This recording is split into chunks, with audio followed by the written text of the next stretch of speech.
Bonsoir à tous et bonsoir à toutes. Je vous propose de commencer notre séance du Conseil communal de ce 26 mai 2025 avec tout d'abord une petite information pour informer les conseillers communaux que le collège de ce matin a décidé de reporter d'une semaine le conseil communal prévu initialement le 23 juin et qui aura donc lieu le 30 juin.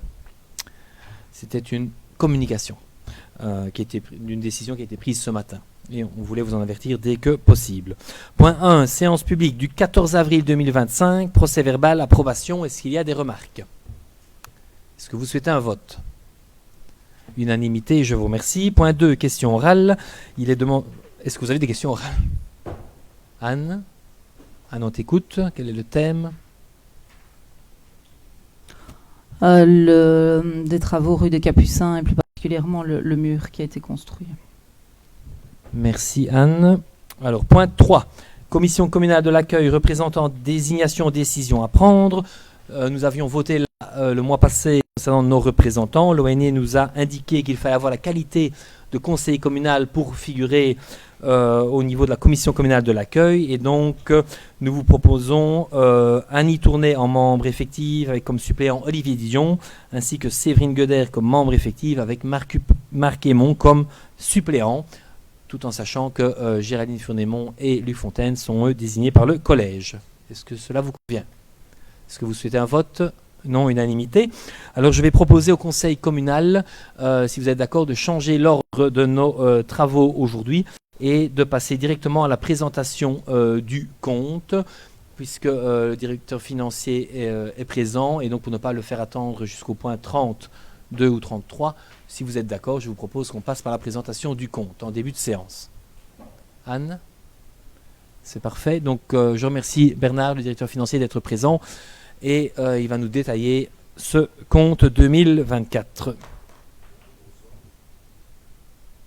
Si vous voulez bien parler recettes de l'exercice 2024, vous allez les avoir sous les yeux très vite.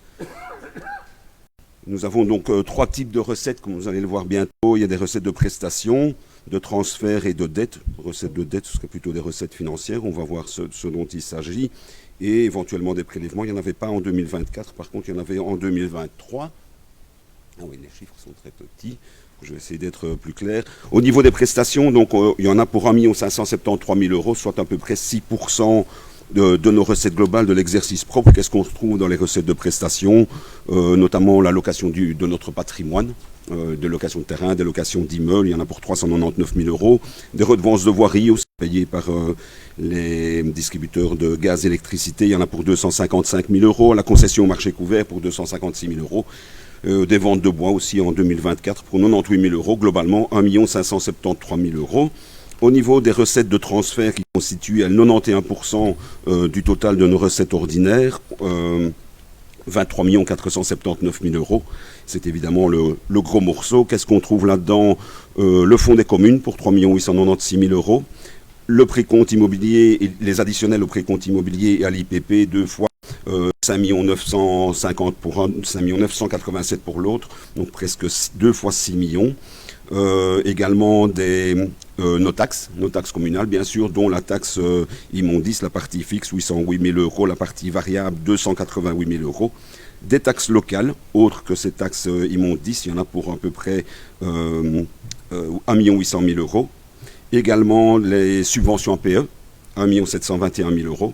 Donc globalement, toutes ces recettes sur lesquelles on a peu la maîtrise effectivement, puisque ce sont des recettes additionnelles, sauf à imaginer une augmentation de nos taux additionnels, sauf qu'on est déjà, et pour l'un et pour l'autre, quasi au maximum de ce qui est autorisé par la région wallonne. Donc ce sont des recettes sur lesquelles finalement la commune a peu d'emprise. Il y en a quand même pour 74% de notre total de recettes. Le montant total de recettes s'élève à 25 603 000 € à l'exercice propre. On a également, je vous le disais tout à l'heure, des recettes de dette. Ce sont essentiellement des recettes, la recette de dette, mais c'est l'appellation officielle, disons. Ce sont des recettes financières. Qu'est-ce qu'on se trouve là-dedans? Le dividende de l'intercommunal d'électricité, 266 000 €. Le remboursement de la police, le remboursement de l'emprunt de la police à la ville de Ciney, Donc c'est un emprunt qui est de 3 400 000 € qui avait été consenti au moment de l'échange des bâtiments. La zone de police nous rembourse 170 741 € tous les ans. Et il y a enfin des intérêts créditeurs sur les placements effectués en fonction de la trésorerie dont on disposait. Il y en a pour 54 428 €. Donc globalement, au niveau de nos recettes ordinaires, à l'exercice propre, il y en a pour 25 603 000 €. Maintenant, au niveau de nos dépenses ordinaires toujours, il y a 4 types de dépenses, des dépenses de personnel, de fonctionnement, des transferts et des dépenses de dette, qui sont là effectivement des dépenses de dette. Au niveau du personnel, 9 178 000 €, soit à peu près 38% du total de nos dépenses ordinaires. Des dépenses de fonctionnement pour 4 394 000 €, 18% du total de nos dépenses. Des transferts pour 7,4 millions et des dépenses de dette pour 3 millions, 12% et demi de nos dépenses ordinaires. Qu'est-ce qu'on retrouve dans les dépenses de personnel? C'est évidemment le personnel subsidié, non subsidié. Le personnel non subsidié, il y en a pour 4 280 000 €. Ce sont ceux qui, donc soit le personnel statutaire, soit ceux qui disposent d'un contrat simple. Et puis il y a le personnel subsidié, notamment les APE, il y en a pour 3 612 000 €. La différence avec les 9 millions, ce sont effectivement notamment le personnel consacré aux écoles et qui n'est pas pris en charge par la communauté française, oui, sachant qu'effectivement, au niveau des dépenses, celles qui apparaissent dans le compte, ce sont bien des dépenses propres et non pas, comme c'était le cas précédemment, il y a quelques années, y compris les dépenses effectués par la communauté française pour la rémunération des enseignants dans nos écoles. Ils ne sont plus ici repris dans le compte depuis quelques années. Au niveau des dépenses de fonctionnement, bien, c'est évidemment tout ce qui permet à la ville de fonctionner, dont notamment par exemple le gaz, l'électricité, il y en avait pour 447 000 €, des frais de gestion informatique pour 155 000 €, des travaux de voirie, des entretiens des bâtiments, etc. Donc globalement, ces dépenses de fonctionnement représente 18%, un gros 18% de nos 24 millions de dépenses. On a ensuite des dépenses de transfert, et ça c'est évidemment le gros morceau, le CPS 2,9 millions, la zone de police 1 996 000, la zone de secours 676 000 €. On a également la rémunération du BEP pour la collecte de nos déchets ménagers, il y en a pour 690 000 €. Il y a également les fabriques d'église pour 335 000 €, les subsides aux différentes associations et clubs de la ville, il y en a pour 344 000 €. Enfin, nos dépenses de dette, bien là, on a évidemment les remboursements de nos emprunts, on va en parler un peu plus tard. On a également, par exemple, dans ce poste, le déficit du parc à containers, qu'on rembourse également au BEP, il y en avait pour 463 000 €. C'est la différence donc entre ce que le parc à containers permet de générer comme recette et ce que ça coûte effectivement comme traitement de déchets. Voilà, donc au total, 24 225 000 €, on est toujours à l'exercice propre pour 25 603 000 €. Donc vous le devinez, on a bien un résultat positif. Ah, on peut passer à la suivante. Oui, c'est ça, merci. Mais de toute façon, c'est pas très lisible. Je ferai mieux la prochaine fois. Donc au niveau de notre résultat en 2024, on avait des résultats reportés des exercices antérieurs pour 6,6 millions. On avait des dépenses supérieures aux recettes pour les exercices antérieurs à concurrence de 160 000 €. Donc au niveau du résultat des exercices antérieurs, on est à 6 465 000 €. On a des résultats à l'exercice propre, c'est-à-dire ce dont on vient de parler à l'instant, la différence entre nos recettes et nos dépenses de cet exercice pour 1 590 000 €. On a prélevé sur ce montant 212 000 € qu'on a mis en fonds de réserve. C'est notamment, on a constitué une provision pour avec la recette du subside POLEC, puisqu'effectivement ce subside est censé couvrir 3 ans de rémunération. Et donc on a mis en provision ce qui n'était pas pris en compte dans le courant de cet exercice 2024. On a également mis en provision le subside que nous avons reçu pour 117 000 €, un subside pour la végétalisation. Et donc, pour l'exercice propre, le résultat final s'établit à 1 378 000 €. On a réalisé des prélèvements, c'est-à-dire des prélèvements sur l'ordinaire pour le financement de nos dépenses extraordinaires à concurrence d'1 668 000 €. C'est l'autofinancement, en fait, c'est ce qu'on ne devra ni emprunter ni couvrir par des subsides éventuels. Donc, le résultat global de l'exercice s'établit à 6 175 000 €. Voilà pour ce qui concerne l'ordinaire. On passe à l'extraordinaire. Là, évidemment, c'est une autre paire de manches, puisque on a enregistré des recettes à concurrence de 7 546 000 €. On a engagé des dépenses, donc la ville a signé des bons de commande, ou avait des bons de commande signés au moment de la clôture au 31/12/2024, tous ces engagements n'ont pas été signés dans le courant de l'exercice 2024, mais sont également reportés des exercices antérieurs. Il y en a pour 21 659 000 euros. Et on a payé des factures dans le courant de l'exercice 2024 pour les dépenses extraordinaires à concurrence de 13 176 000 euros.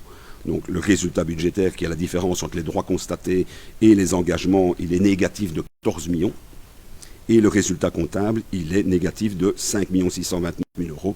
La différence entre les deux, ce sont les engagements qui n'ont pas fait l'objet d'une imputation, donc d'une facturation dans le courant de l'exercice, mais qui sont reportés à l'exercice suivant. Il y en a pour 8 483 000 euros.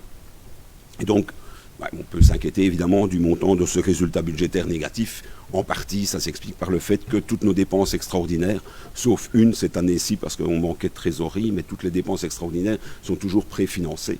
Donc on finance sur la trésorerie et en fait on reconstitue notre trésorerie à la clôture du projet. Donc une fois que toutes les factures ont été payées, on sait exactement où on en est, on sait exactement le montant du subside éventuel qu'on a perçu, et on sait donc exactement au cent près le montant de l'emprunt qu'il a lieu, le cas échéant, de réaliser pour couvrir l'ensemble de la dépense. C'est comme ça que pour la totalité des dépenses extraordinaires, sauf pour les ateliers communaux où là, effectivement, on a dû anticiper faire un premier emprunt cette année-ci de 2 millions parce qu'effectivement, je manquais de trésorerie au moment où on a fait l'emprunt. Ce n'était pas le cas en fin de l'exercice, mais au moment où on a fait l'emprunt, on n'avait plus suffisamment de trésorerie pour faire face aux dépenses ordinaires, et donc on a contracté un premier emprunt, mais sinon dans 99%, c'était la première fois qu'on le faisait depuis que je suis à la ville de Sydney, sinon systématiquement on préfinance nos dépenses extraordinaires sur notre trésorerie, et puis on reconstitue par la suite, donc les dépenses précédant les recettes, forcément, il est logique qu'on ait un résultat à l'extraordinaire négatif. Le tout, évidemment, est d'un moment donné, puisque ce sont essentiellement des engagements, donc des bons de commande signés, il y a lieu à un moment donné de payer, de couvrir et donc de réaliser des emprunts ou percevoir les subsides auxquels on aurait éventuellement droit. Voilà pour ce qui concerne l'extraordinaire. Comment est-ce que l'extraordinaire est financé? Bien, on le disait à l'instant, dans le courant de l'exercice, on a réalisé des emprunts pour 3 918 000 euros, dont 2 millions pour les ateliers communaux. Voirie 2022, on a emprunté 734 000 euros. La réfection du pont de Biron, on a emprunté 693 000 euros. Les rues Trisonne-Marchampagne, on a emprunté 310 000 euros et on a emprunté 180 000 euros pour la ZAC de Inversin. Donc au total, on a emprunté 3 918 000 euros. On a reçu ou comptabilisé des subsides, parce que bien souvent maintenant, on perçoit les subsides, ça alimente notre trésorerie, mais on ne prélève les subsides sous le fonds de réserve qu'une fois, comme je viens de l'expliquer, les travaux réalisés. Donc on a constaté des subsides pour 922 000 euros et on a autofinancé nos dépenses à concurrence de 2 705 000 euros. On a transféré 1 688 000 de l'ordinaire à l'extraordinaire, comme je le disais tout à l'heure, et on a également réalisé des ventes. Un terrain Vincombe pour 41 000 euros, à Cheveton pour 43 000 euros, et on a perçu et constaté le paiement de la vente du stade Lambert pour 950 000 euros. Pour ce qui concerne l'extraordinaire, au niveau de notre dette, eh bien, nous avions une dette au 1er janvier de l'exercice 2024 de 14 836 000 euros. On y ajoute les 3,9 millions dont on vient de parler à l'instant. On retire évidemment le montant de ce qu'on a remboursé comme emprunt dans le courant de l'exercice. Et donc on a maintenant une dette au 31/12 de 18 693 000 euros. Donc vous voyez qu'elle a augmenté de façon très sensible. Et on a remboursé dans le courant de l'exercice 2 621 000 euros. On avait remboursé 2 472 000 en 2024 et 2 097 000 en 2023. Donc la charge de la dette augmente forcément puisque le montant de nos emprunts est supérieur au montant de ce qui a été remboursé. Au niveau de nos réserves maintenant, on avait évidemment, et on a de ça depuis que la nouvelle comptabilité a été créée, on a 52 319 euros en fonds de réserve ordinaire.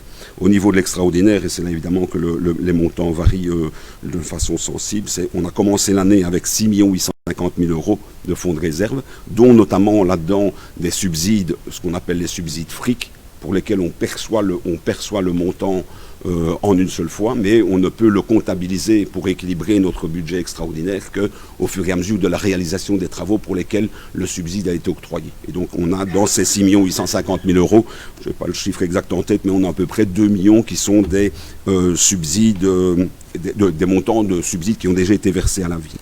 On a ajouté à ça 3 206 000 euros dans le courant de l'exercice, dont justement le fric 2022-2024, on a encore ajouté, on a reçu dans le courant de l'exercice 1 120 000 euros. Et on les a mis en fonds de réserve en attendant de terminer les travaux pour lesquels ces subsides ont été perçus, ou auxquels ces subsides seront consacrés.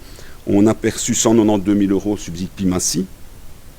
On On a également reçu un solde de subside pour enfin ce dossier clôturé pour l'échange de bâtiments entre la police et le CPS, puisqu'effectivement, il restait toujours en suspens. Question de savoir à combien était estimé le nouveau bâtiment. Est-ce que le subside qui avait été promis pour la réfection du POSTI, le bénéfice du subside pouvait être transféré ou non au bâtiment de l'avenue Namur. C'était un peu controversé, mais finalement, non seulement on a conservé le subside, alors qu'au départ, la région Wallonne nous réclamait à peu près 300 000 euros de remboursement d'un subside trop perçu, considérant qu'effectivement le bâtiment, l'avenue de Namur, valait beaucoup moins que le bâtiment Posti. On a réussi à prouver qu'effectivement ce n'était pas vraiment le cas.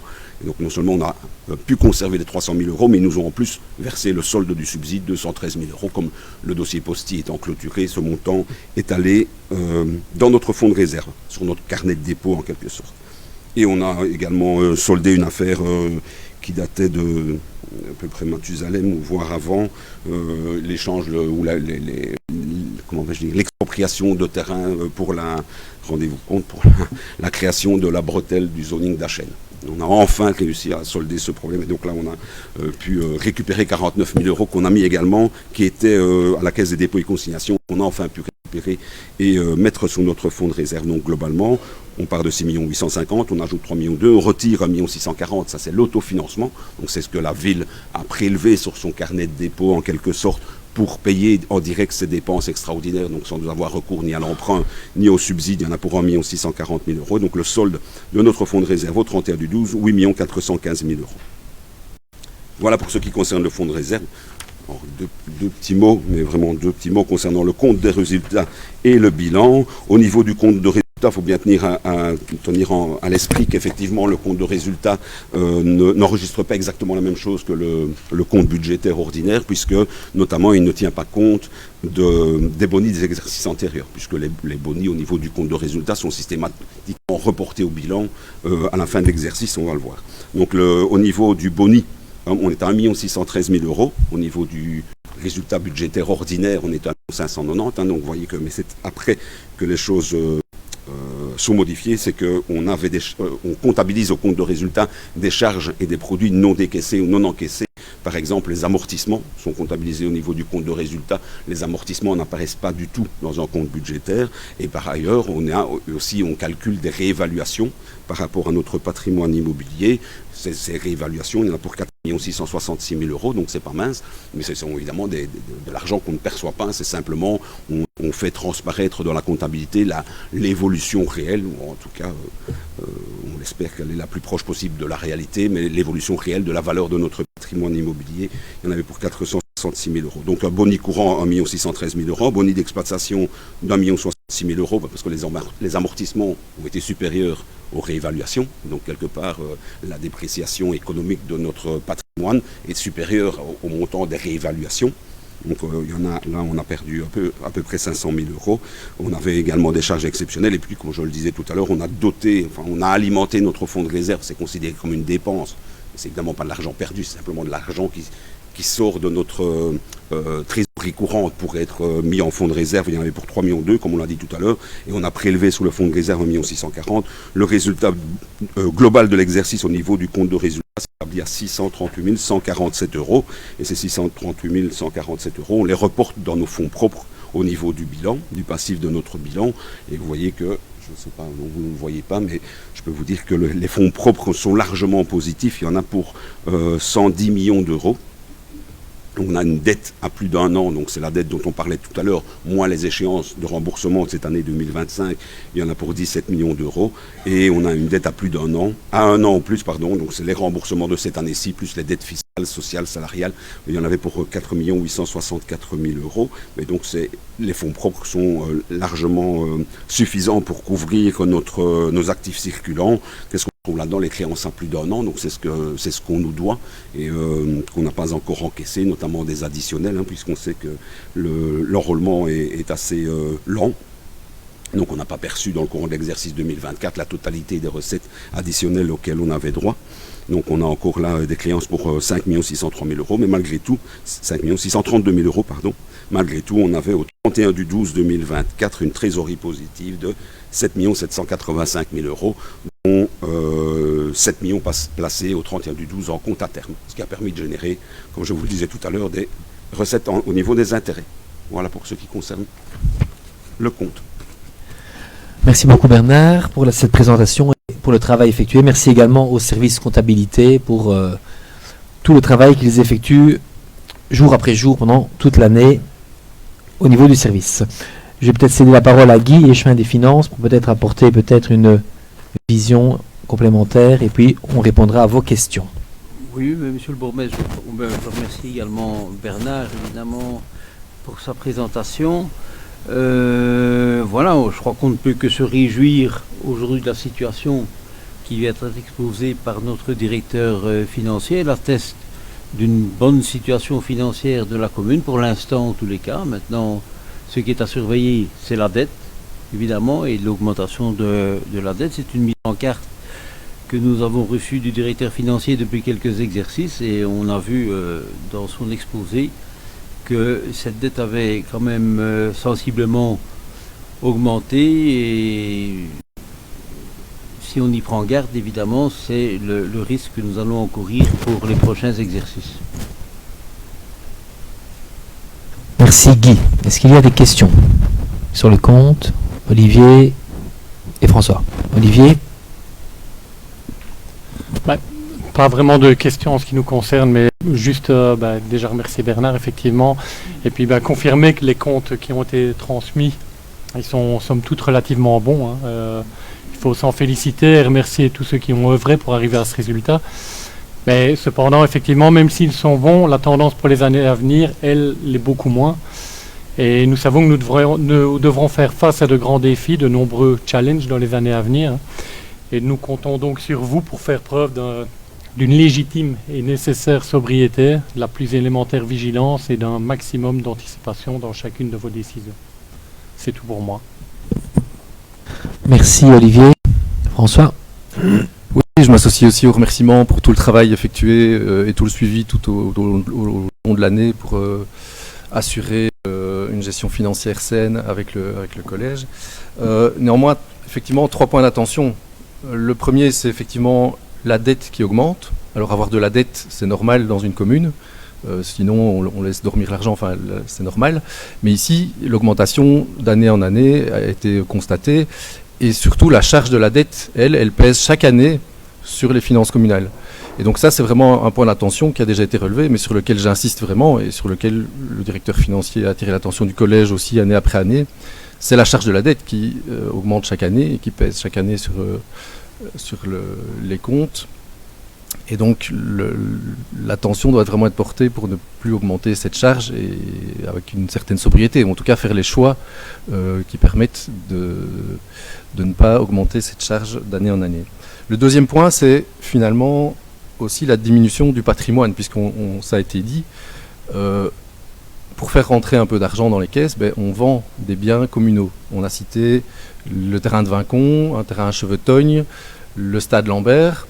Tout ça, c'est des biens qui n'appartiennent plus à la commune et c'était finalement un one-shot.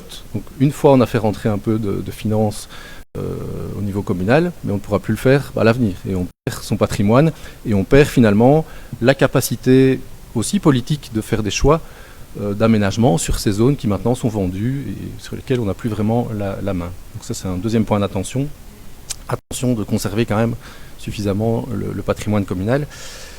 Et le troisième point, moi, qui m'inquiète un petit peu, c'est que j'entends que pour la première fois depuis je ne sais pas combien d'années, on a dû emprunter avant la fin d'un projet parce qu'on n'avait plus la trésorerie pour préfinancer. Ce qui est l'habitude ici à Ciney, c'est de donc préfinancer. Et en fin de projet, quand effectivement au centime près, on connaît le coût du projet, subside compris, à ce moment-là, on emprunte le montant exact. Ici, faute de trésorerie, donc on n'avait plus d'argent pour payer les factures, on a dû emprunter avant la fin du projet pour les ateliers communaux.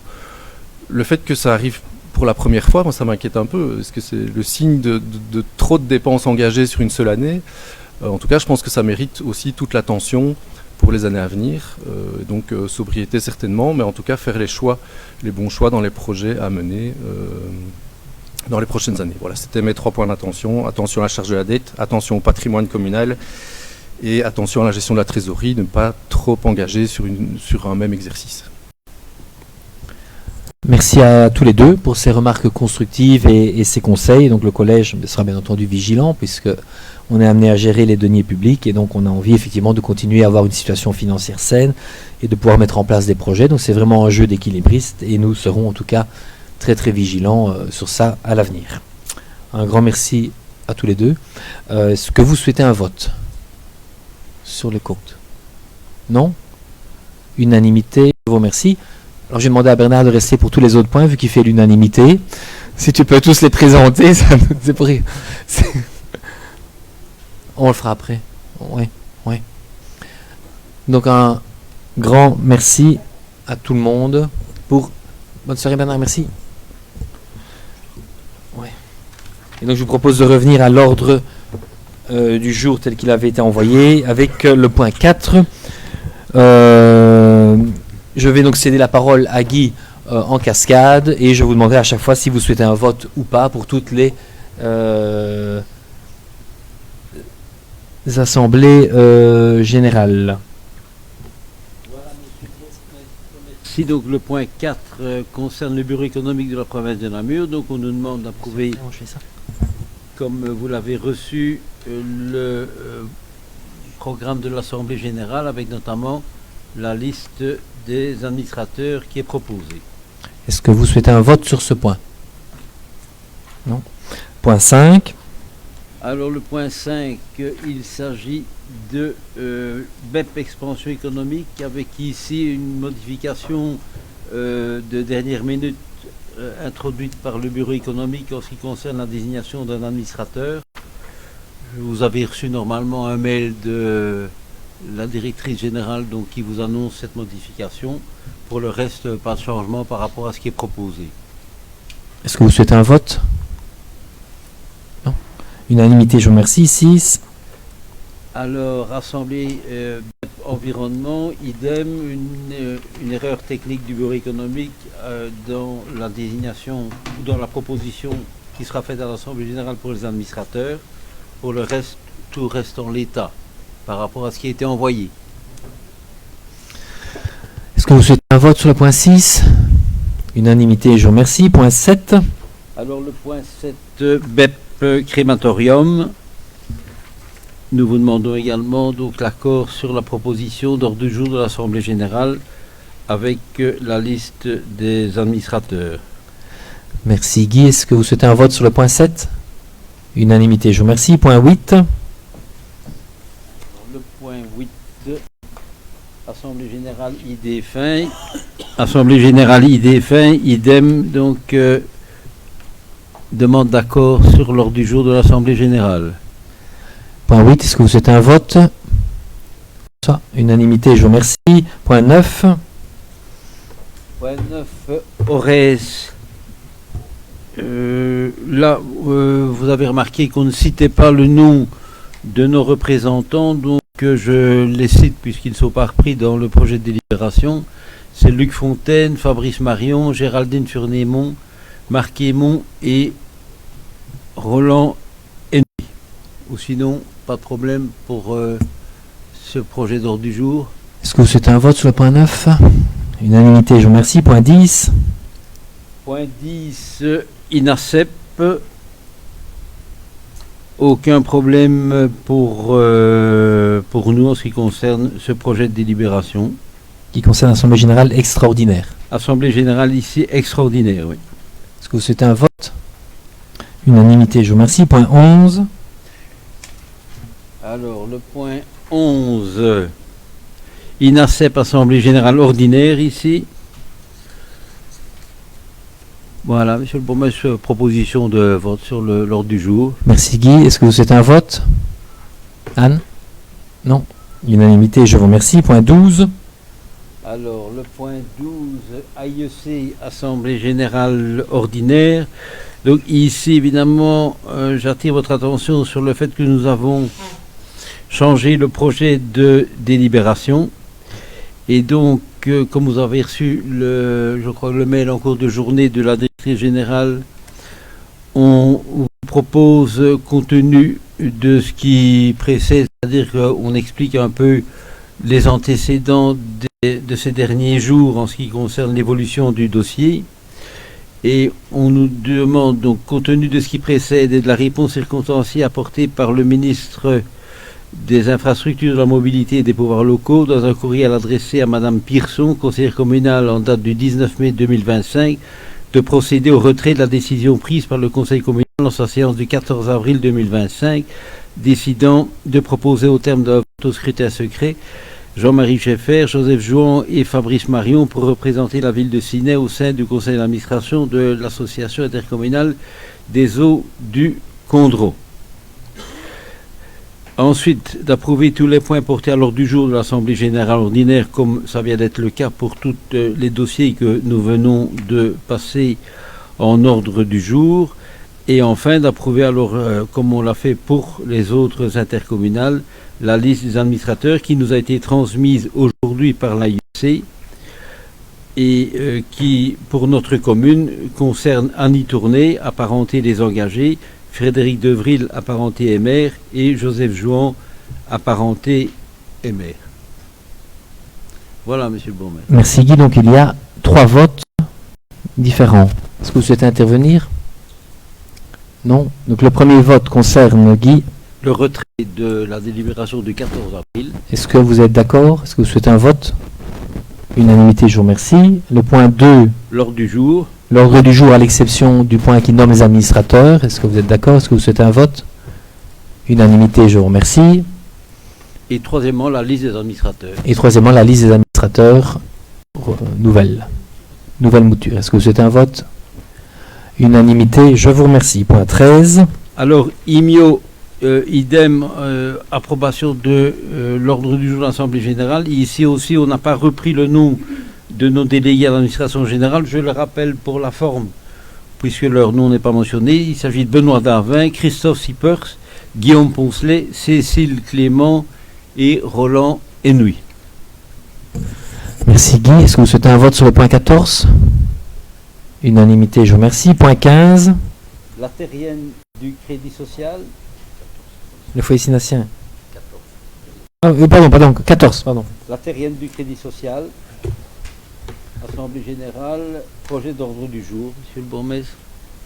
Excusez-moi, donc le point suivant, précédent c'était le 13, désolé, et celui-ci c'est le 14, ordre du jour traditionnel. Est-ce que vous souhaitez un vote sur le 14? Non. Point 15. Oui, sinacien, idem, approbation de l'ordre du jour de l'Assemblée Générale. Merci Guy. Est-ce que vous souhaitez un vote sur le point 15 relatif au foyer sinacien? François, non. Anne? Non plus. Unanimité, je vous remercie. Point 16. Fabrique d'église de Bréban, compte exercice 2024, approbation. Alors, en ce qui concerne la fabrique d'église de Bréban, il y a une modification dans la délibération, c'est-à-dire qu'il y a 3 dossiers où on a commis des petites erreurs d'écriture avec... donc il est mis ici la délibération du 18 mars par laquelle le conseil de fabrique de l'établissement cultuel Saint-Vincent-Bréban, le compte annuel pour l'établissement culturel est réformé comme suit. Ce n'est pas ce que vous avez dans votre projet de délibération où on s'était trompé mais on a corrigé. Donc voilà, je vous dis qu'il y a une petite modification dans ce projet de délibé que vous aviez. Donc il sera corrigé par la directrice générale au moment de dresser le PV officiel de notre réunion. Merci Guy. François va intervenir. C'est parce que j'ai pas bien compris sur quoi portait la correction. Ben, nous non plus. Et donc,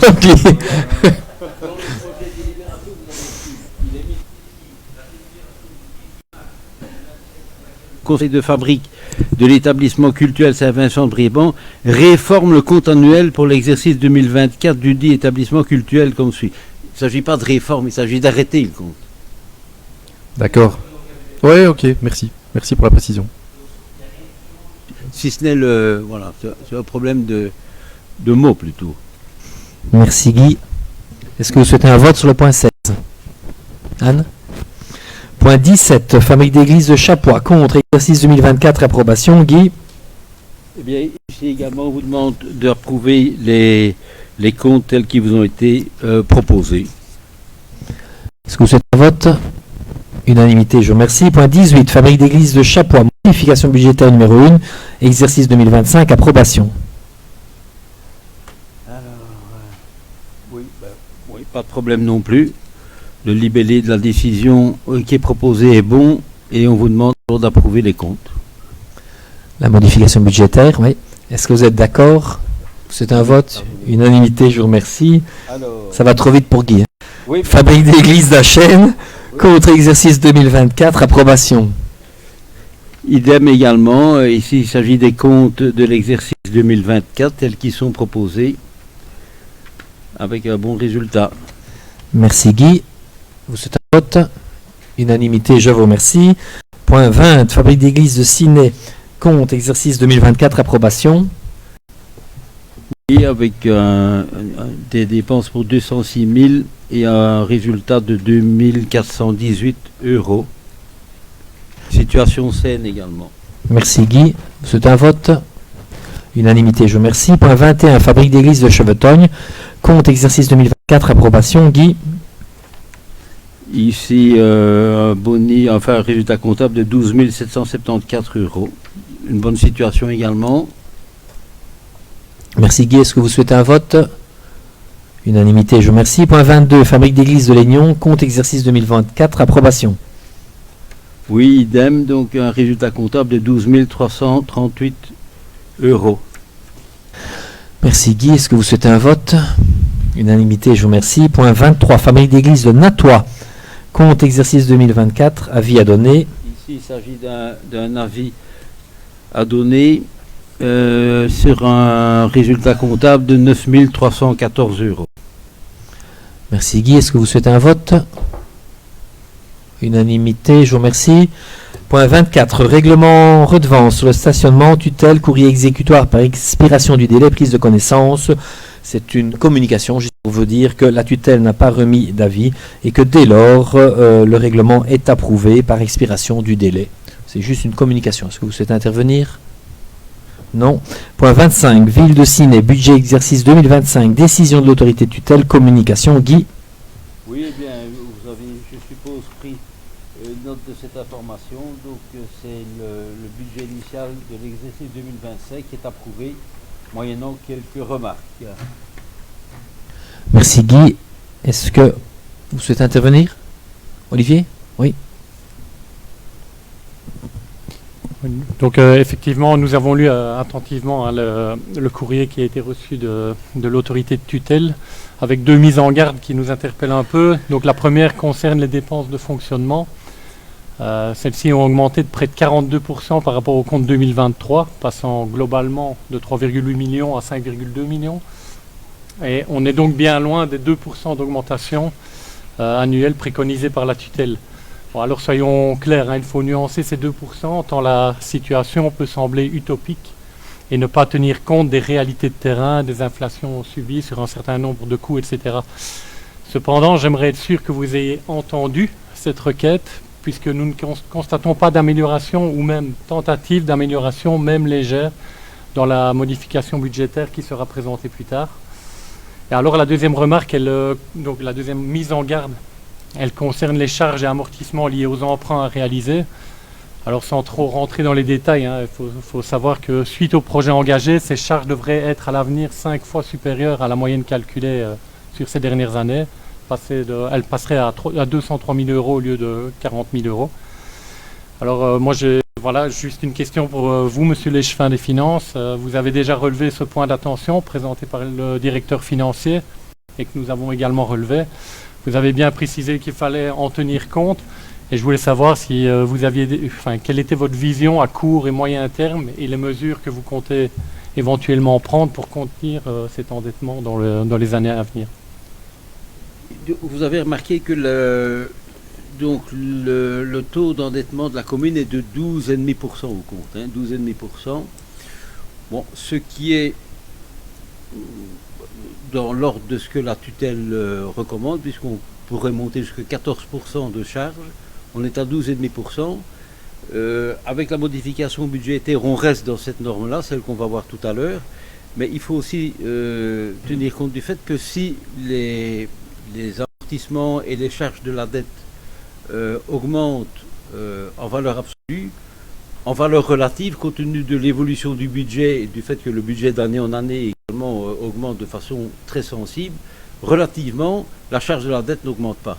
Voilà. Et donc, pour le moment, elle est stabilisée, elle l'est encore normalement pour les années qui viennent. Bien sûr, on l'a dit, il faut être prudent et ne pas charger la barque énormément, mais les chiffres sont rassurants. On a une capacité d'endettement qui est très importante.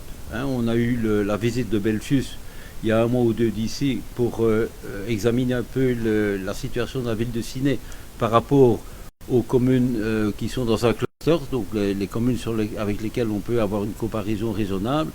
Et on voit que l'évolution de notre endettement est nettement favorable par rapport aux communes du cluster. Donc voilà, globalement la situation est maîtrisée, mais ça ne veut pas dire, comme le dit le directeur des finances, qu'il ne faut pas être évidemment prudent dans les emprunts que nous allons contracter dans les années qui viennent. C'est pour ça d'ailleurs que, vous le verrez tout à l'heure dans la modification budgétaire, nous avons renforcé l'autofinancement de l'extraordinaire pour limiter encore les charges d'emprunt à l'avenir. Merci Guy. Olivier, ça va? Est-ce que vous souhaitez d'autres interventions? C'était vraiment une communication, donc il n'y a pas de vote. Point 26, Ciney, marché public de fourniture, acquisition d'un chargeur polyvalent articulé, cahier des charges, conditions, approbation, mode de passation du marché, décision à prendre. Frédéric. Merci Monsieur le bourgmestre. Donc on vous demande d'approuver le cahier de charges relatif à l'acquisition d'un chargeur polyvalent articulé dont l'estimation se monte à 90 000 euros. La procédure serait une procédure négociée sans publication préalable et forcément un article est prévu au budget extraordinaire pour cette acquisition. Merci Frédéric. Est-ce qu'il y a des questions? Est-ce que vous souhaitez un vote? Unanimité. Oui. Anne? J'ai juste une petite question, mais c'est peut-être simplement le hasard, mais les deux délibés qui suivent, le montant estimé des travaux est exactement le même, 74 300, c'est le hasard. Ok, je me posais la question. C'est deux fois une estimation de 90 000 TVA comprise au budget, et donc deux fois on tombe sur la même décimale quand on divise par 1,21. Ok. Ce chargeur, il ne remplace pas une autre machine? Non, c'est une machine complémentaire qui vient principalement augmenter la capacité en engin de levage qui était pour l'instant uniquement réservé par un petit Clark qui était insuffisant pour le travail qui va être fait aux ateliers communaux et pour faciliter le travail de nos hommes par rapport aux manipulations de charges plus importantes. Vous êtes un vote? Unanimité, je vous remercie. Point 27, Ciney, marché public de travaux, aménagement de la cour de l'école d'Aversin, cahier des charges, conditions, approbation, mode de passation du marché, décision à prendre. Frédéric. Merci, Monsieur le Président. Donc, nous allons rénover totalement la cour de Aversin en apportant différentes améliorations, mais tout d'abord un revêtement qui va être principalement hydrocarboné pour certaines zones plus difficiles en pavé, mais forcément pour les enfants, on avait parfois des différences dans la cour actuelle. On a également prévu d'améliorer le traitement des eaux dans cette cour et également lors de l'organisation de certaines festivités, il y avait un câble électrique qui traversait la cour en deux, qui empêchait le montage, par exemple, de certains chapiteaux, et on va en profiter, évidemment, pour l'enterrer. Donc, procédure négociée sans publication préalable et une estimation effectivement identique au chargeur de 90 000 €. Merci Frédéric. François. Effectivement, très bien de refaire une cour où les niveaux et les matériaux étaient un peu... s'abîmaient et n'étaient plus forcément tout à fait sécurisés. Je regrette simplement qu'on refasse finalement à l'identique, puisqu'il y a aussi le petit module de jeu qui va être retiré, réinstallé, et toute la partie de la cour, elle va juste être hydrocarbonée de manière plus uniforme et plus lisse. Voilà.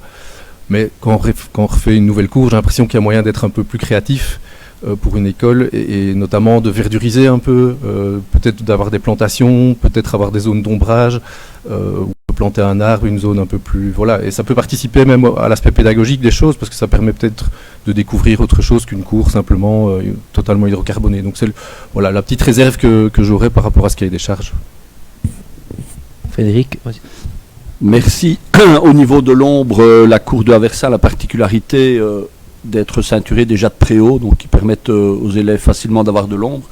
Et effectivement, si dans certains projets, la cour de récréation est le seul endroit pour les enfants pour jouer, et que donc on doit être attentif à l'aspect verdurisation, vous aurez en mémoire dans l'école d'Aversin qu'on a une énorme surface à l'arrière qui est disponible pour les enfants, qui est plantée, etc. Donc on jugeait peu opportun d'ajouter des espaces verts dans la partie avant, qui pourrait être plutôt privilégié pour les jeux de ballon, etc.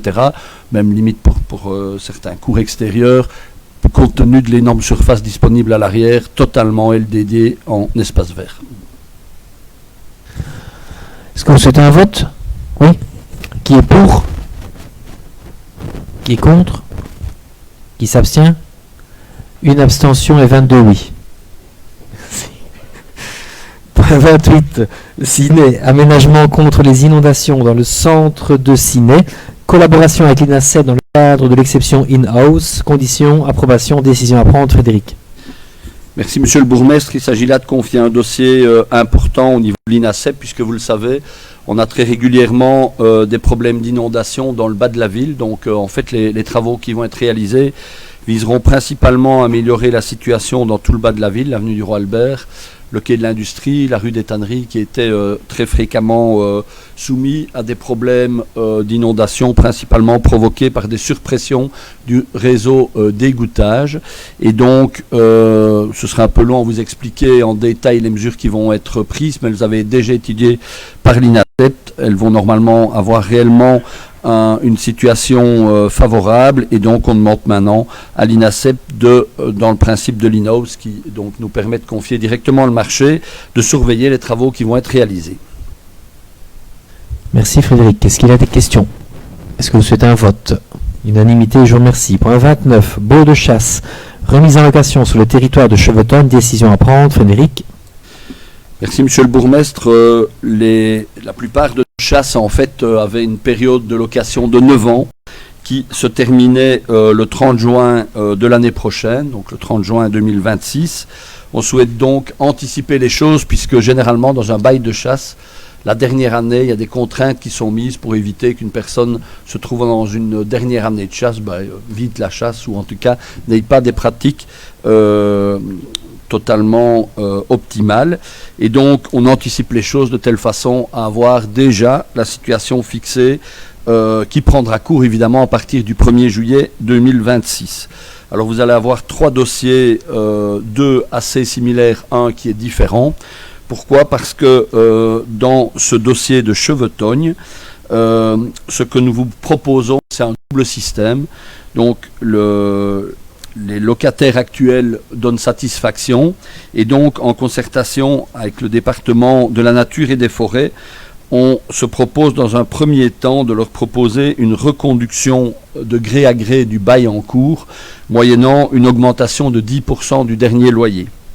Si la volonté des locataires actuels n'était pas d'accepter cette reconduction de gré à gré, dans ce cas-là, on vous demande de pouvoir la remettre en adjudication publique aux plus offrants.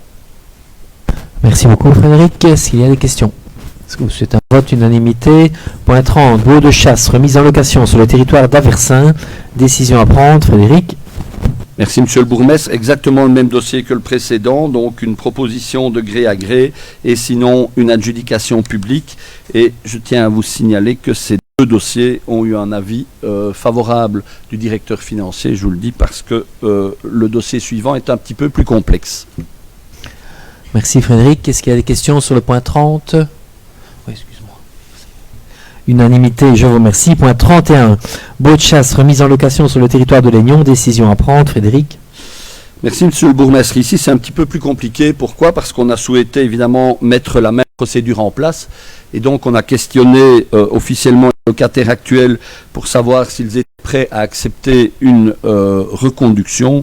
Et ils nous ont directement répondu que non, qu'ils estimaient que le loyer, je vous rends attentif au fait que à ce que vous voyez du loyer, il s'ajoute le précompte immobilier qui est assez important, faisait qu'ils estimaient le prix devenu trop important par rapport à la capacité du territoire. Et donc ils nous ont indiqué ne souhaitant pas avoir une reconduction de gré à gré. Je vous rends également attentif au fait que cette chasse a une particularité, c'est qu'elle inclut dans son territoire une réserve naturelle dite Marie-Mouchon et que les conditions de chasse sur cette réserve sont expressément mentionnées au cahier de charge et sont limitatives puisque les seules actions possibles, c'est rechercher ou rabattre du gibier, mais donc le postage est évidemment interdit dans cette partie importante de la chasse. Et compte tenu de ces limites, il ne nous semblait pas opportun, après la discussion avec les locataires actuels, de repartir avec le même montant, puisque forcément, eux nous expliquent qu'il est difficilement tenable. Après, on est dans une adjudication publique, donc on peut toujours avoir 2 ou 3 groupes qui vont éventuellement faire monter les enchères, mais on a voulu être prudent et prévoir un droit de retrait d'un montant inférieur au dernier loyer. Le dernier loyer était, je vous l'ai dit, d'un peu plus de 16 000 euros, c'est 16 481 euros. Ici, et principalement, compte tenu des contraintes qui sont imposées, on a prévu le prix de retrait à 10 000 euros. Et l'avis du directeur financier était défavorable, estimant regretter un prix de retrait inférieur au dernier loyer. C'est la seule chasse où on procède comme ça, et ça s'explique par la non-volonté de renouveler de gré à gré la location actuelle. Et puis on espère bien entendu que le jeu de l'adjudication publique fera qu'on montera le plus vite possible ou le plus haut possible par rapport au prix de retrait qui est donc fixé à 10 000 euros. Merci Frédéric. Est-ce qu'il y a des questions? Tout était clair, je pense, mais Anne? J'ai juste une petite question. Et donc, la chasse sera bien aussi ici octroyée aux plus offrants? Oui, elle sera octroyée aux plus offrants avec juste une petite subtilité, c'est qu'il existe, vous le savez, Madame la députée, comme ou Madame la conseillère aujourd'hui, comme dans les baux agricoles, un droit de préemption. Mais donc, la personne aura, les locataires actuels auront la capacité, par rapport à la dernière enchère qui serait formulée, éventuellement, de faire valoir leur droit de préemption. Mais donc, par définition, qui sera au moins équivalent à la dernière enchère. C'est clair ? Le locataire aura le droit, même si aujourd'hui il dit qu'il ne veut plus renouveler le bail. Oui, puisqu'il ne veut plus le renouveler aux conditions actuelles. Imaginons que le jeu des enchères, parce qu'on arrive à 14 000 euros, on lui notifiera ce prix-là et il a éventuellement un droit de préemption par rapport à la dernière enchère classique qui serait formulée dans mon exercice, 14 000 euros. Okay. Et une dernière question, la publication de la remise en location de la chasse, elle aura lieu où? Ou c'est une publication qui va être adressée aux chasseurs ou une publication qui va être affichée Elle se fait de façon classique par rapport aux adjudications. On est un peu dans le même système que la vente de bois, où donc il y a deux périodes. Il y a d'abord la remise d'une offre possible et puis il y a une séance publique d'adjudication où on peut encore monter par rapport aux prix qui seront formulés. Donc on va évidemment organiser une publicité de cette remise en adjudication publique. Merci Frédéric. Est-ce que vous souhaitez un vote? Unanimité, je vous remercie. Point 32, ASBL, Ciné Rugby Club, convention de mise à disposition, approbation. Benoît. Oui, merci Monsieur le Président. Et effectivement, la commune de Ciné a de la chance d'offrir un panel sportif très complet et le rugby en fait partie. Donc le Ciné Rugby Club est un club cinéacien jeune, dynamique et très motivé. Il y a plus ou moins 2 ans, il a redémarré son activité au terrain herbeux, donc situé au milieu de la piste d'athlétisme ici à Ciné. Oui, c'était une cohabitation avec le club de l'Arche qui occupe principalement cette piste, mais une cohabitation donc positive, mais malgré tout qui présente pas mal d'inconvénients. Donc je cite 2-3 inconvénients. Donc c'est le passage sur la piste avec des crampons, c'est pas top pour la piste, du dépôt de boue sur cette piste. Et de l'autre côté, les athlètes profitent aussi de ce point herbeux pour le lancer du poids, le lancer du disque et le javelot. Donc il y a aussi des dégâts dus à ces lancers. Et alors il y a un grand manque pour le club de rugby, le manque principal à l'endroit donc ici à la piste d'athlétisme, ce sont les vestiaires, une buvette et des douches. Le club de rugby qui a été lancé donc il y a plus ou moins 2 ans, ne cesse de grandir et suscite pas mal d'intérêt parmi les jeunes. Donc on a entendu dire qu'il y a des équipes de jeunes qui ont été créées et aussi une équipe de féminine qui se dessine. Donc on peut résumer le club de rugby comme une belle mêlée qui a de l'avenir. Donc pour ce point, nous vous demandons d'approuver la convention qui sera signée ici pour la mise à disposition de nos infrastructures sportives de Pessou au club de rugby de Ciné. Donc ainsi, à la place du ballon rond et des aéros du gazon, petite boutade, on aura un ballon ovale et des plaquages sur le gazon. Merci Benoît. Est-ce que vous avez des questions? Anne, on t'écoute. Alors, on ne peut évidemment que saluer la volonté d'accueillir un sport en plus de façon pérenne sur la commune de Ciné. Le rugby a le vent en poupe en plus et donc c'est très bien qu'ils veuillent s'installer à Ciné. Ciné est une ville sportive, mais il y a quand même un mais. On a peur que la ville aille un peu vite dans ce dossier. N'aille un peu vite et puis n'ait des problèmes avec la justice par la suite. La convention qui a été signée avec le foot de Pessou, elle court jusqu'en 2040 si mes souvenirs sont bons. Et pour résilier cette convention, il est bien inscrit que la résiliation ne pourrait être demandée que si la commune, par lettre recommandée par la Poste, a mis le club en demeure de remplir les obligations dont le défaut d'exécution est susceptible d'entraîner la résiliation de la présente convention. Et je ne vais pas continuer la lecture. Or, je voulais savoir si cette mise en demeure, elle avait été envoyée. Sinon, on risque d'avoir 2 conventions qui se chevauchent pour le même bâtiment et ça risque d'être embêtant.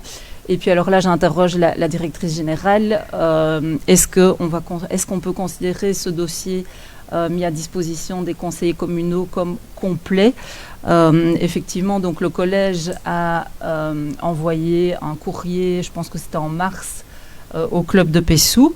L'avocat, donc le conseil du club de Pessou a répondu. Il y a eu un échange avec le bourgmestre.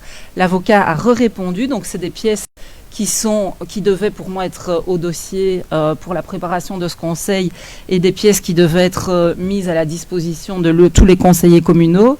Alors aujourd'hui, on demande à des conseillers communaux de se prononcer sans connaître les moyens de défense du club de Pessou. Donc on va demander aux conseillers communaux de prendre une décision administrative sans avoir toutes les pièces du dossier.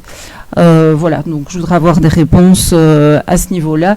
L'objectif n'est pas de lancer la ville dans une procédure où elle risque de perdre, enfin j'espère, de perdre d'office parce qu'on n'a pas respecté les procédures.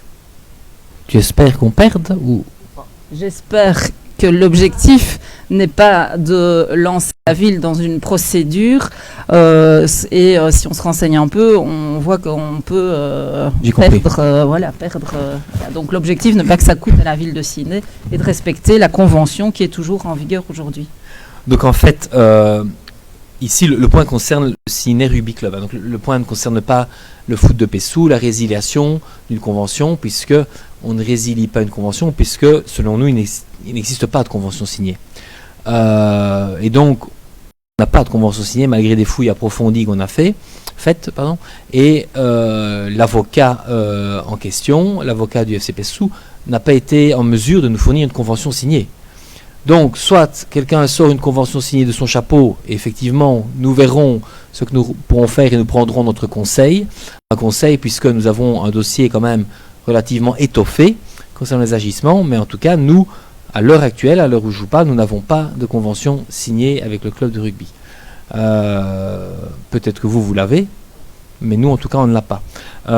Et le club de football de Pessou ne l'a pas, en tout cas, ne l'avait pas jusqu'à ce matin. Et donc, nous avons effectivement résilié l'occupation, je vais dire comme ça, du club de football de Pessou après plusieurs mises en demeure, après une audition qui a eu lieu également en présence de la police, une audition officielle avec un PV qui était envoyé au club de football de Pessou. Et donc nous avons résilié l'occupation des terrains à la date du 1er juin. Et donc la convention qu'on vous demande d'approuver aujourd'hui, c'est quand même l'objet du point, c'est le club de rugby. On demande que cette convention prenne cours à partir du 2 juin. Donc voilà un petit peu en gros l'état du dossier. Anne ? Donc l'avocat dans ses courriers fait bien état de cette convention avec les dates de début et de fin de cette convention. Cette convention prévoit les cas de résiliation. Et donc moi je trouve vraiment dangereux d'approuver une nouvelle convention pour le même bâtiment alors qu'on a une convention. Moi j'ai la copie de cette convention qui a été signée en 2020, en 2015 je pense, voilà, que j'ai ici. Donc je pense que voilà. Je trouve que c'est dangereux d'aller signer une seconde convention alors qu'elle a été faite le 8 septembre 2015 en 2 exemplaires. Un exemplaire a été remis à la commune et l'autre remis au club. Mais, oui, on ne signe pas une deuxième convention parce qu'on estime qu'on signe une première convention. Sauf si tu as, je te le demande, est-ce que tu as la convention signée? Parce que l'avocat ne l'a pas, le club de football de Pessou ne l'avait pas jusqu'à aujourd'hui midi et nous ne l'avons pas. Donc peut-être que toi tu l'as et alors effectivement on fait une courbe rentrante, mais à l'heure actuelle nous n'avons pas cette convention signée. Est-ce que tu l'as? Ah ben on la veut bien. Elle n'est pas signée par la ville.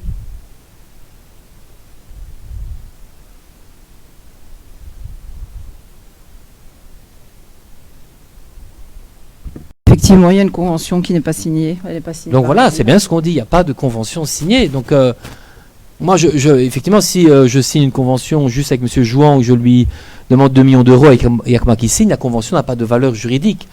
Donc voilà, nous actuellement, on ne va pas épiloguer là-dessus. Ici, c'est une mise à disposition pour le club de rugby. On n'est pas là pour faire le procès du club de football de Pessou. Le collège a pris une décision ferme, je pense, une décision pour le bien-être de ses concitoyens, une décision dans le but d'épauler un club sportif en plein développement. Voilà, il faut à un moment donné prendre des choix et les assumer, c'est ce que le collège fait. Dont acte, si vous voulez défendre les intérêts du FC Pessou, c'est votre droit, mais je ne pense pas que c'est en tout cas dans ce point-ci. C'est une mise à disposition d'infrastructures à partir du lendemain où nous avons donné le renom au FC Pessou.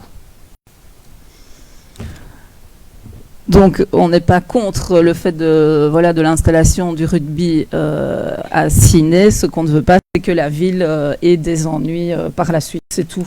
Voilà. Et c'est de prendre toutes les précautions pour ne pas que la ville ait des ennuis et que dans un mois, on doive mandater un avocat pour défendre la ville de Ciney. C'est tout. Ça risque d'arriver. Hein. Attention que je ne fais pas ici, je ne fais pas de plan sur la comète. Ça risque d'arriver à partir du moment où si le FC Pessou fait un crowdfunding et trouve un avocat pour assigner la ville en justice, effectivement, ça peut arriver. On ne peut pas présager de ce qu'une autre personne va faire. Mais en tout cas, à un moment donné, il faut qu'on avance, qu'on prenne des décisions. On s'est quand même octroyé une certaine sécurité. Dans la Convention, à l'article 6, je lis, libération des biens. Si la ville devait, par décision de justice, on y est, ou pour cause d'utilité publique, ou pour cause de réquisition, libérer les biens dont il est question à l'article 1er, ceci serait rendu libre par l'ASBL dans le mois de la notification lui adressée par la ville sous envoi recommandé. Donc on a prévu ce cas de figure-là. D'accord ? Donc au cas où, si par miracle, et j'espère que le miracle ne se produira pas, le CPSU retrouvait cette convention, nous assignait en justice et que nous perdions, eh ben, nous avons effectivement prévu dans la convention une possibilité de se rétracter. Est-ce que vous avez vos apaisements ? Non, mais merci pour les explications. Je ne sais pas faire mieux à un moment donné. Enfin, soit. Est-ce que vous souhaitez un vote ? Oui ? Qui est pour ? Contre ? Et qui s'abstient ? 17 oui et 6 abstentions. Je vous remercie. Merci Benoît pour la présentation.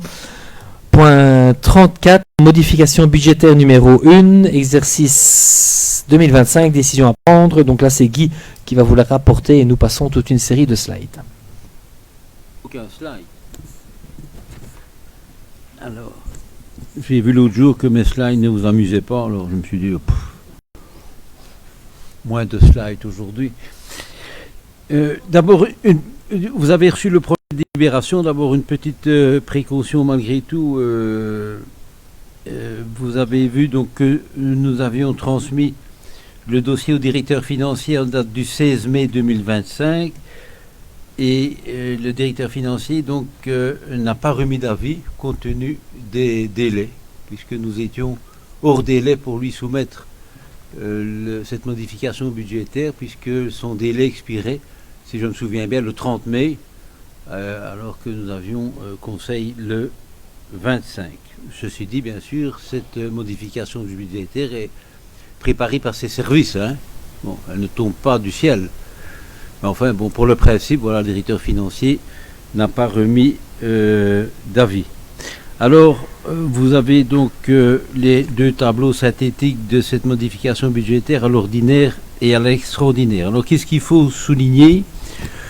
C'est que au budget donc, que nous avions approuvé au mois de mars, je crois, l'exercice propre se terminait avec un boni de 110 000 euros, donc il passe à 45 000 euros. Et au général, donc le boni de l'exercice tel que le budget le prévoyait était de 615 000 et il passe à 335 000 euros. Mais alors qu'aux exercices antérieurs, la prévision était de 2 611 187 euros, à l'issue du compte qui vient d'être présenté par le directeur financier, qui est une excellente situation, comme on l'a dit, le montant des exercices antérieurs est intégré à la somme de 6 219 000 euros. Et donc nous avons intégré la différence entre ce qui était prévu, c'est-à-dire on était à 2 600 000 de prévision de boni d'exercice antérieur. C'est ce que nous avions proposé au conseil communal avec le budget. Et donc cette somme est venue grossir donc, par le compte et se monte alors à 6 219 000 euros. Tenant compte de cette situation favorable, le collège a décidé alors d'augmenter les prélèvements. Donc au budget, les prélèvements pour l'extraordinaire étaient prévus à 1 843 000 avec toutes les dépenses, c'est-à-dire c'était les prévisions de prise en charge par autofinancement de toutes les dépenses qui sont en dessous de 100 000 euros. Il y en avait pour 1 843 000 euros. Et l'autofinancement, les prélèvements sont portés maintenant à 5 658 000 euros. Ce qui répond à la question qui était posée tout à l'heure en ce qui concerne les emprunts. Il est clair que plus augmentent les prélèvements, plus l'autofinancement augmente et donc moins la charge de la dette grossira dans les années qui viennent. Alors à l'initial, le prélèvement, donc, je le disais, pour le budget extraordinaire se montait à 1 843 000 et en MB1, comment avons-nous alors consacré cette augmentation due au compte qui était très favorable? Eh bien, nous avons décidé de verser 1 million d'euros pour alimenter le fonds de réserve ordinaire. C'est la première fois que nous le faisons. Vous avez vu d'ailleurs dans le tableau que le directeur financier a présenté tout à l'heure que depuis, je sais pas, 20 ans, je pense, le fonds de réserve ordinaire n'a jamais bougé. Il est toujours resté à 40 000 euros. Quand j'ai demandé au directeur financier pourquoi, finalement, au fil du temps, on n'avait jamais augmenté le fonds de réserve, il me dit, bon, voilà. On n'en sentait pas l'utilité. Mais ici, donc, on a décidé de consacrer 1 million, qui permettra, dans les années qui viennent, s'il y avait un problème d'équilibre du budget, tout simplement, s'il y avait des problèmes auxquels on ne pense pas aujourd'hui, voilà, une chute des recettes au précompte immobilier, que sais-je, ou à l'impôt des personnes physiques, eh bien d'y faire face avec cette première alimentation du fonds de réserve ordinaire. Et nous avons aussi réalimenté le fonds de réserve extraordinaire pour 2 814 000 euros. Nous avons décidé de faire un effort complémentaire sur fonds propres pour les voiries. Si vous vous souvenez, nous avions mis 500 000 euros au budget donc pour les voiries, et nous avons décidé alors d'ajouter 500 000 euros qui, eux, seront sur fonds propres. Nous avons également décidé de participer à une augmentation de capital donc de la régie des sports pour environ 800 000 euros, et le reste vient en autofinancement pour différents projets. Nous avons également décidé de provisionner 200 000 euros pour le CPAS, compte tenu de ce qu'on nous annonce avec les modifications qui vont être approuvées par le fédéral en ce qui concerne le chômage, avec le risque évidemment que le nombre de bénéficiaires du RIS grossisse également en ciné, comme ce sera le cas probablement dans pas mal de communes. Alors, qu'est-ce qu'il faut souligner dans ce budget, cette modification budgétaire? Qu'est-ce qui change finalement, à part l'intégration du boni du compte 2024? Eh bien, c'est les dépenses d'énergie. Vous avez vu que pratiquement partout, pour les écoles, pour l'administration, on a diminué fortement les prévisions de dépenses énergétiques. C'est d'ailleurs une remarque qui avait été formulée, si vous avez vu, par la tutelle, qui nous avait fait remarquer que voilà, on est, compte tenu de l'évolution des prix de l'énergie, il fallait corriger le tir. Et des modifications qui concernent les festivités. Vous avez vu que bon, il n'y a pas beaucoup de changements, mais un poste équilibre l'autre. Voilà, en ce qui concerne l'ordinaire, donc il n'y a pas beaucoup de changements à signaler, mais nous sommes à votre écoute pour en discuter, notamment, je suppose, en ce qui concerne les féeries. Je n'en sais rien, mais on va voir. Alors, à l'extraordinaire, vous avez vu le tableau, donc là, ouais,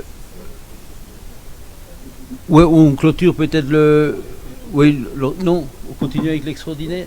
Donc, en ce qui concerne l'extraordinaire, vous avez vu le tableau.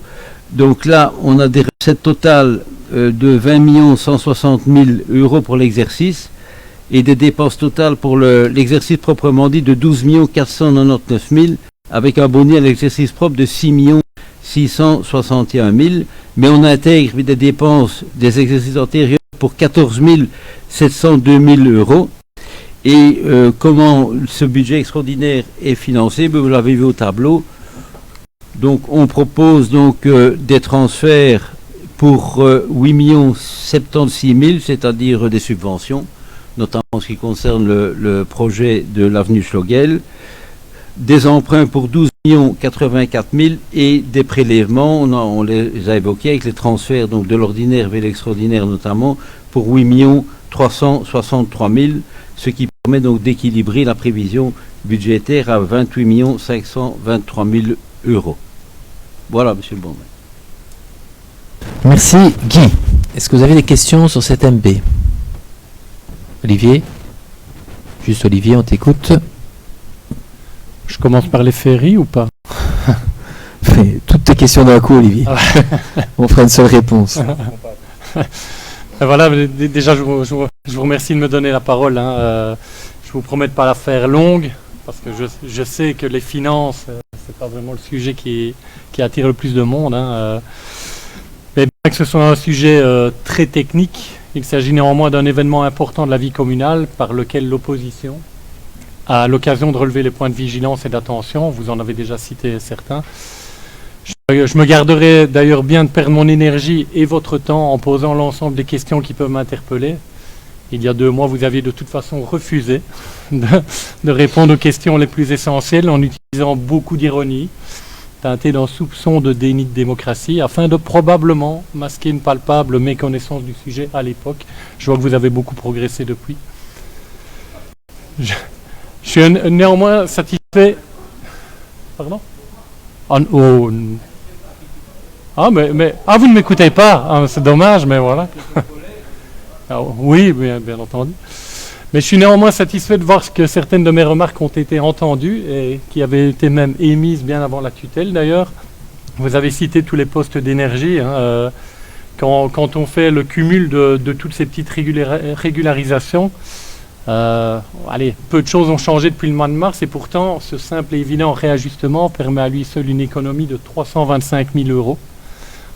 Alors quand on constate que le boni à l'exercice propre n'est que de 45 000 euros, on prend immédiatement conscience de l'importance de cette révision qui avait été demandée. Et par ailleurs, ce boni de 45 000 euros ne laisse que peu de place à notre capacité à gérer un éventuel imprévu. Au rayon des bonnes nouvelles, vous en avez parlé aussi, mais je note la majoration du budget voirie qui passe de 500 000 à 1 million d'euros. Je remercie d'ailleurs les chemins des travaux pour toutes les explications qu'il a fournies en commission budgétaire. J'avais également insisté sur ce point. J'ai eu le sentiment d'être un peu entendu et je pense que donner des moyens sur ce point doit être considéré comme une priorité, donc c'est une très bonne chose. Autre bonne chose, c'est selon moi, vous avez constitué des provisions donc pour le CPAS, vous avez augmenté les réserves et transféré du montant de l'argent vers l'extraordinaire pour l'autofinancement. C'est bien entendu une bonne chose pour limiter la croissance de notre endettement, celui-ci étant pointé du doigt par la tutelle. Nous saluons bien évidemment cette initiative. Alors compte tenu du Mali extraordinaire, de 14 millions, des engagements de dépenses reportés sur 2025 de près de 8 500 000, cette modification budgétaire, elle porte le total des emprunts à réaliser à plus de 12 millions, dont 7,5 millions pour couvrir les dépenses déjà engagées sur les exercices précédents. Mais pour rappel, le total de notre dette au 31/12, il s'élève actuellement à 18 693 000, si j'ai bien retenu le chiffre communiqué par le directeur financier, et devrait donc encore augmenter très fortement. Donc j'espère que, comme vous l'avez mentionné précédemment, qu'on va rester un bon élève au sein du cluster dont vous nous avez parlé. Alors il me reste 2-3 petites questions à vous poser. La première, elle concerne la modernisation du parc informatique, donc qui est passé de l'extraordinaire à l'ordinaire. Donc c'était le renouvellement envisagé initialement de tout le parc informatique, je pense. Et on se dirigerait plus vers une solution de outsourcing auprès d'une société tiers. Et voilà, j'aurais voulu savoir ce qui avait motivé votre décision. Donc je ne sais pas si je peux m'adresser peut-être à l'échevin de la transition numérique pour savoir si, est-ce que vous pourriez nous expliquer le pourquoi de ce changement stratégique. Ce changement étant le fruit d'une réflexion collégiale. J'imagine qu'il y a un plan d'action, un échéancier qui a été établi pour les prochains mois. Et quand on voit ce qui s'est passé à la région wallonne avec le hacking qu'ils ont subi, on doit se rendre compte que ce sujet ne doit pas être pris à la légère et que les risques encourus par notre commune peuvent être très importants. Et alors, pour clôturer, je vais passer sur le point des associations qui, elles ont toutes subi une diète en 2025, qu'elles soient culturelles, sportives ou autres. Donc toutes les associations ont subi cette diète. Le dernier fait en date qui concerne le budget alloué à la solidarité internationale qui se voit raboter de moitié, passant de 6 000 à 3 000 euros. Vu le contexte international actuel, il me paraît indécent d'agir de la sorte, mais je ne préfère pas m'attarder sur ce point. Par contre, je constate que la majorité se garde bien de s'appliquer à elle-même de telles restrictions, puisque les subsides aux festivités, nous y voilà, augmentent. Les subsides pour la SBL, le ciné féerique, ils sont de 100 000 euros. Alors que le subside au comité des fêtes ne diminue que de 45 000 euros, reflétant de la sorte un déséquilibre dans le jeu de vases communicants. Et par ailleurs, donc, un troisième week-end de féerie ayant été acté, collégialement, j'imagine, est-ce que vous pourriez nous fournir un budget prévisionnel qui a certainement déjà dû être établi. Celui-ci nous permettrait d'y voir plus clair dans la ligne de conduite décidée.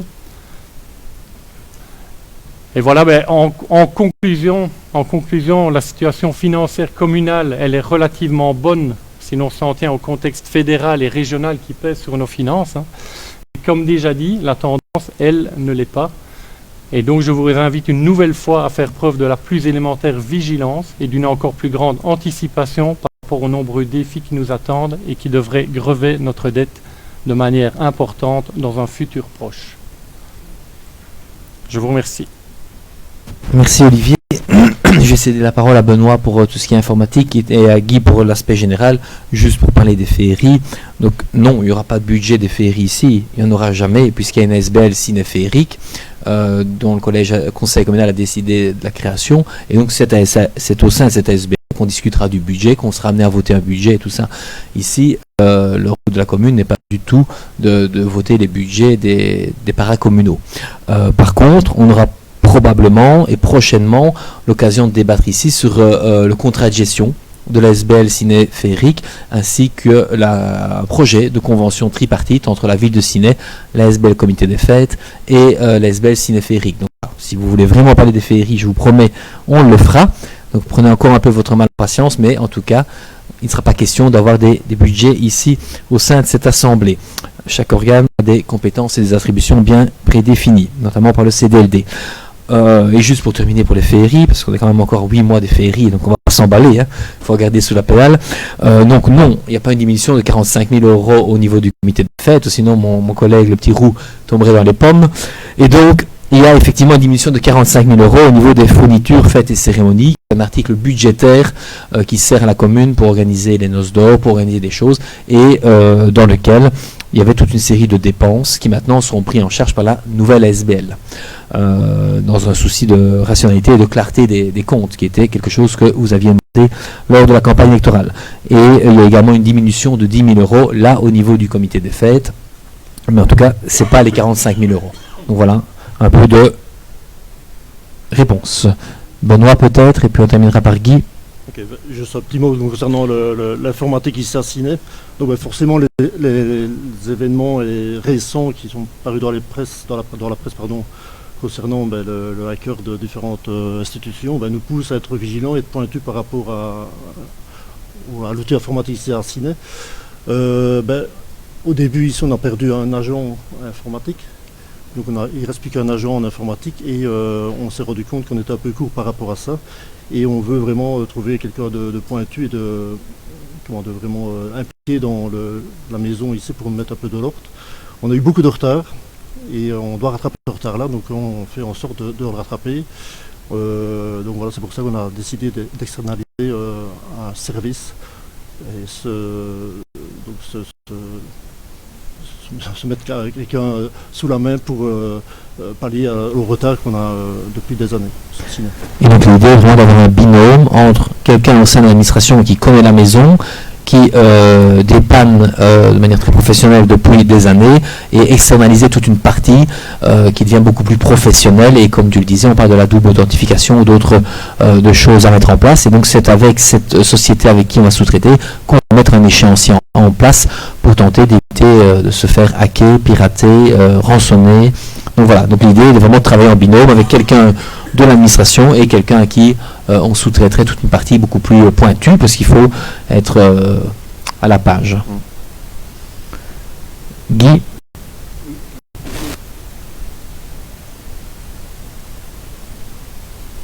140 000 € à l'extraordinaire donc pour l'informatique. Alors ce qu'on a fait, donc on a ajouté 100 000 € à l'ordinaire, donc puisque ce sont des dépenses ordinaires pour les frais liés à l'arrivée de cette société. Et alors on a maintenu 40 000 € alors à l'extraordinaire pour du matériel éventuel. Donc les 140 000 existent toujours, mais ils ont été splitsés de façon différente au budget. Voilà, je ne sais pas s'il y a une question à laquelle on n'a pas répondu. Je crois qu'il y avait ces deux points-là. Non, je pense que pour le reste, j'avais déjà eu une partie de mes réponses et pas mal d'apaisement ou pas, mais voilà, j'avais déjà eu des informations de votre part, je vous remercie pour ça. On a été bon cette fois-ci, Ali. Tu peux le dire. Tu peux le dire. Tu vois, hein. Alors, je vous propose de passer au vote, à 2 votes. Un vote sur la modification budgétaire au niveau de l'exercice ordinaire et ensuite un vote au niveau de la modification budgétaire pour le service extraordinaire. Est-ce que vous êtes d'accord entre vous? Oui. Nous pouvons passer au vote. Qui est pour? Qui est contre? Qui s'abstient? C'était donc pour l'ordinaire. 22 oui, une abstention. On parle maintenant du service extraordinaire. Qui est pour? Qui est contre? Qui s'abstient? 22 oui, une abstention. Je vous remercie tous et toutes, ainsi que les membres du collège pour le travail qu'ils ont effectué, et Guy pour sa présentation. Alors nous passons maintenant au point 35, ADL, budget 2025, décision d'autorité de tutelle, communication. Guy? Oui,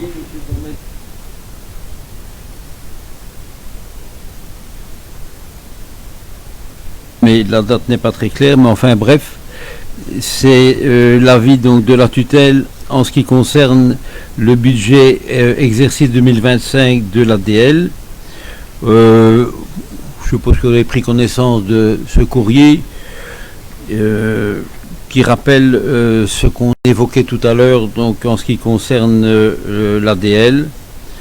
On nous invite à respecter notamment l'article 3 du décret du 25 mars 2004. Nous avons parcouru avec la directrice générale cet article 3 et donc c'est l'émission de l'ADL et donc comme on a remarqué que des dépenses de l'ADL avaient été affectées au FERI, donc on a une remarque de la tutelle, mais c'était dans le rapport administratif, hein. Donc il n'y avait rien de dissimulé, c'était dans le rapport administratif de la commune, donc voilà, c'est pour le principe. Mais comme l'a dit le bourgmestre, pour l'avenir, tout ça devrait se régler à travers cette nouvelle ASBL. Voilà, pour le reste, ce sont des remarques de pure forme. Merci Guy. Est-ce qu'il y a des questions? Anne? Ouais, on a évidemment aussi lu le rapport du SPW intérieur, donc il y avait d'autres remarques par rapport au délai, par rapport à délai, à l'exactitude des annexes, par rapport à la communication aux organisations syndicales. Et voilà, on sait que l'administration est plutôt pro voilà, d'habitude, donc je voulais simplement savoir ce qui expliquait ces différentes remarques du SPW. Voilà. Je n'en sais strictement rien. Il faudrait peut-être se renseigner alors, non? On va se renseigner, Guy. C'était ouais. C'est une communication. Donc il n'y a pas de vote, mais en tout cas, Guy va se renseigner. Point 36. Régie comptable ordinaire, ADL, bilan et compte de résultats 2024, approbation, Guy.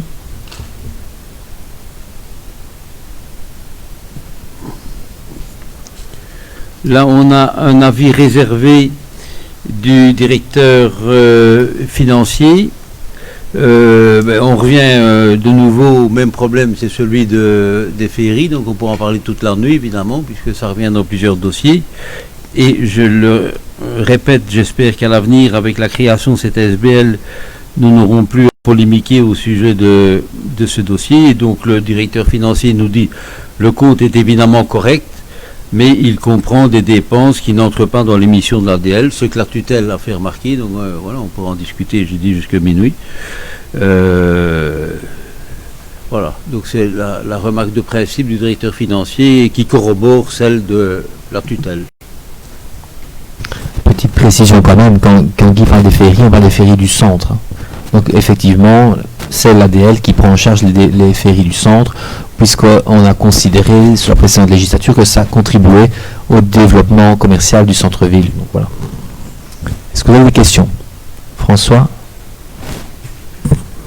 C'est pas vraiment une question, mais c'est effectivement la remarque du directeur financier me semble pertinente, tout comme celle de l'administration. À partir du moment où on donne des missions à l'ADL et qu'on considère que les missions qui sont finalement confiées à l'ADL s'en écartent, c'est logique d'avoir un avis réservé sur l'utilisation des moyens qui sont à disposition. Et donc moi aussi, par prudence, je vais suivre les avis à la fois de l'administration et du directeur financier et émettre une abstention sur ce vote parce que on ne peut pas, d'initiative comme ça, dévoyer une mission et l'affecter à ceux dont on a envie parce qu'on estime que c'est bien, alors qu'il y a des règles pour le faire. Mais j'entends que pour l'avenir, ce sera clarifié, hein, mais pour cette fois-ci, en tout cas, je m'abstiendrai. Merci. Petite précision quand même, la nouvelle SBBL s'occupera des féeries du parc, hein, pas des féeries du centre. Hein. On ne voit pas un chat dans un sac. Donc vous souhaitez un vote qui est pour, qui est contre, qui s'abstient. 22 oui, une abstention. Je vous remercie. Ça termine nos travaux du jour. Nous avons d'abord un point complémentaire qui a été inscrit par Anne, qui s'intitule Composition du futur CA de l'AIEC, décision à prendre, demande d'une conseillère. Anne.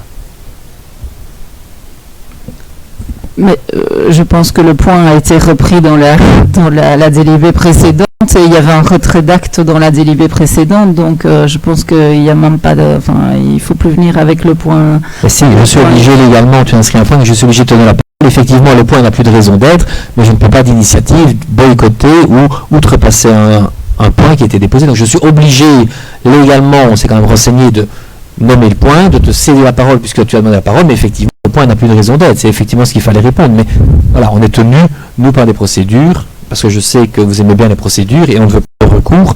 Donc, on tient à carreau.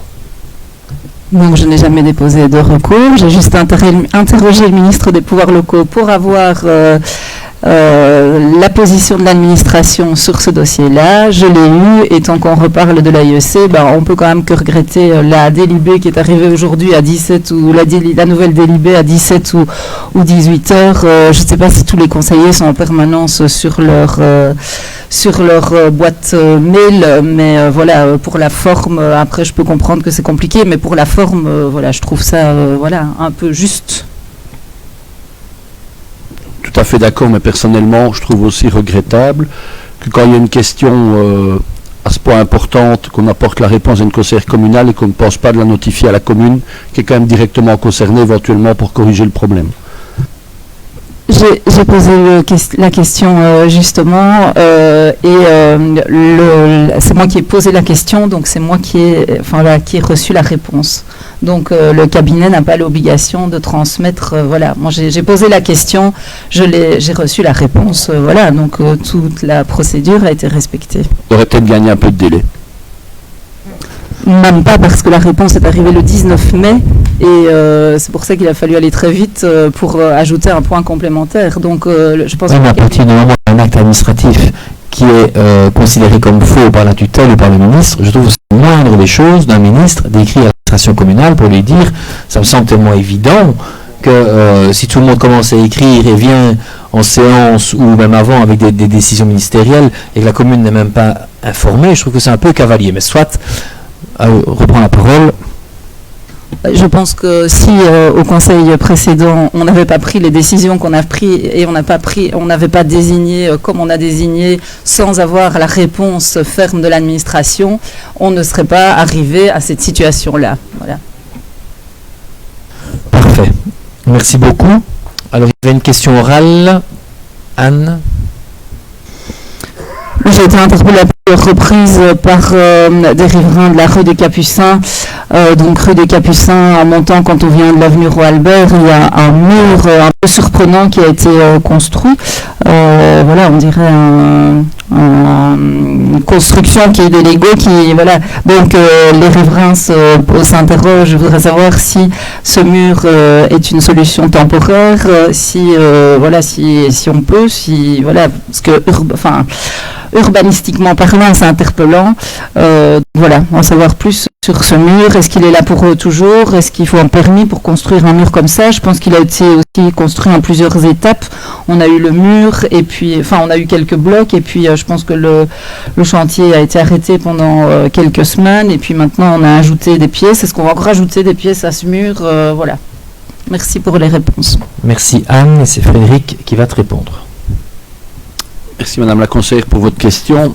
Donc vous savez que nous avons décidé par sécurité, parce que je pense que c'est une rue, comme vous le savez, qui est fréquentée par des étudiants, par pas mal de personnes, puisqu'elle offre un raccourci intéressant pour descente à la gare, et que ce qui surplombe ces murs de Lego posait des problèmes de stabilité et que si on était confronté à une chute, il fallait évidemment se doter d'éléments peut-être certes massifs, mais qui garantissaient une certaine retenue pour la protection des utilisateurs de la rue des Capucins. Alors où en est-on? Donc ce mur Lego béton imposant s'explique vraiment pour avoir la masse suffisante si on avait un problème avec le mur arrière pour le retenir. On n'a pas voulu prendre de risques et même les services habituels avec lesquels on collabore, type STP, etc., estiment que le dossier est très compliqué, je dirais, puisqu'on a un mur et puis une maison qui surplombe. Et donc, on voulait s'encadrer d'un spécialiste et donc il y a un ingénieur en stabilité qui imagine les mesures idéales de façon pérenne pour sécuriser l'endroit. Et on a inclus déjà dans le budget et dans l'AMB, vous l'avez vu, il y avait 100 000, on a remis 60 000 complémentaires, ça ne concerne pas que ce dossier-là. On a voulu se doter des moyens suffisants, sitôt qu'on aura la fin de l'étude de l'ingénieur en stabilité, pour les transmettre à l'INASEP qui s'occupera de façon classique de mettre en œuvre les mesures qui seront préconisées dans un plan mur avec alors une réfection plus esthétique que ces murs de Lego. Merci Frédéric. Anne. Merci pour les explications qui, je pense, vont aussi rassurer les riverains qui craignaient que ce mur reste pour toujours sur place. Merci. Merci à tous et à toutes pour votre présence, que ce soit physiquement ou virtuellement, à cette séance du Conseil communal. Merci pour les débats. Je vous souhaite à tous une bonne soirée. Nous allons entamer nos travaux à huis clos. Bonne soirée.